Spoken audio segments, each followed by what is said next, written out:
आज का विषय हमारा राजपूतों का गौरवशाली इतिहास। अल-बरूनी ने भी तहरीक हिंदुस्तान में कहा गया है कि राजपूत जाति भारत में ऐसी है जो अपना मुंह का निवाला भी अंदर रख करके यदि देश के मान सम्मान पर कोई बात आती है तो उसे छोड़कर तलवार लेकर के खड़ी हो जाती है। राजपूत जाति में एक जुनून है देश की सुरक्षा के प्रति। वह अपनी गर्दन भी कटाने के लिए हर वक्त तैयार रहती है। एक बार अंग्रेजों के समय में दो क्षत्रिय यानी राजपूत काम मांगने के लिए गए उधर, तो उन्होंने उनकी वीर वेश देख करके बोले कि आप क्या काम कर सकते हैं। तो दोनों कहते हैं कि राष्ट्रीय सुरक्षा में हम कुछ भी कर सकते हैं जो हमें टास्क सौंपा जाएगा।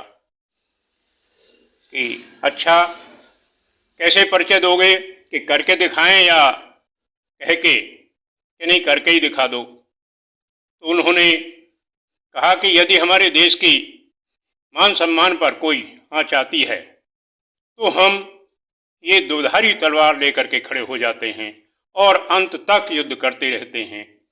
और उसमें एक सम्मानजनक जो तकाजा आता है उस पर उन्होंने तलवारों से युद्ध करना शुरू कर दिया। और आपस में जब तक देश के प्रति उन्होंने अपने शब्द वापस नहीं लिए तब तक एक दूसरे से तलवारों से युद्ध करते ही रहे। तो ये राजपूत जाति का एक जुनून होता है जिसके लिए वो जानी जाती है।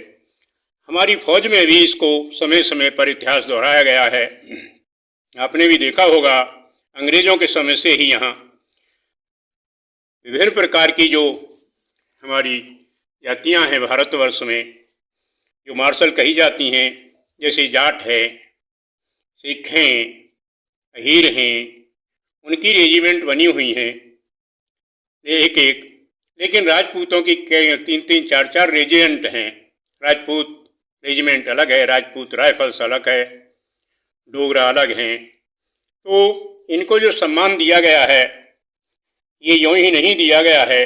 वहाँ कंपनियों में भी Shivaji company, Maharana Pratap company, Laxmibai company के नाम से इनके विश्वास और सम्मान को समय समय पर दोहराया जाता रहा है। एक बार जब आज़ादी का समय आया तो ये दलित महार के नाम से अपनी रेजिमेंट की मांग करने लगे। उनकी परीक्षा के लिए एक प्रयोग किया गया कि बना देंगे, लेकिन पहले विश्वास तो हो कि आप सुरक्षा कर सकते हैं कि। तो उनको 3 कंपनियां बना करके और एडवांस किया गया, राइफलें हाथ में दे दी और उनके पास में केवल खिलौने वाली ही थी जो कि मार करने में सक्षम नहीं थी लेकिन आवाज़ कर सकती थी। तो उनकी परीक्षा के लिए पीछे से 5 जो सैनिक थे वो भेज दिए गए, जिन्होंने झाड़ियों में जाकर के उनके ऊपर कंडे बरसाए और उनसे राइफलें छीन ली। जब लौट करके आए कि भाई क्या हुआ, तो वो कहते हैं कि साहब जहाँ मार करें कंडा वहाँ क्या करेंगे बंदूक तमंचा। तभी से उसे कहा भाग जाइए, तुम रेजिमेंट की मांग करते हो, रेजिमेंट के लायक हो।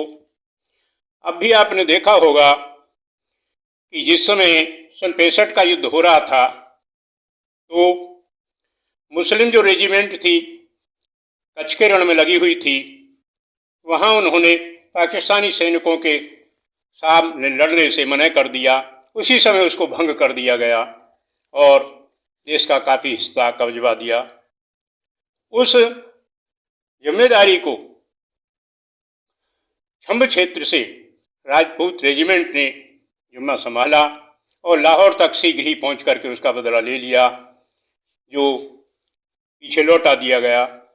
इसके पश्चात भी जब 1984 में इंदिरा गांधी का मर्डर हो जाता है, उस समय भी जो डोगरा रेजिमेंट उन सिख सैनिकों के पीछे लगाई गई जिन्होंने मेरठ और रामपुर से सिख रेजिमेंट से उपद्रव करके भाग छूटते होते हैं, तो उनको भी राजपूत यानी डोगरा रेजिमेंट ने ही कंट्रोल किया।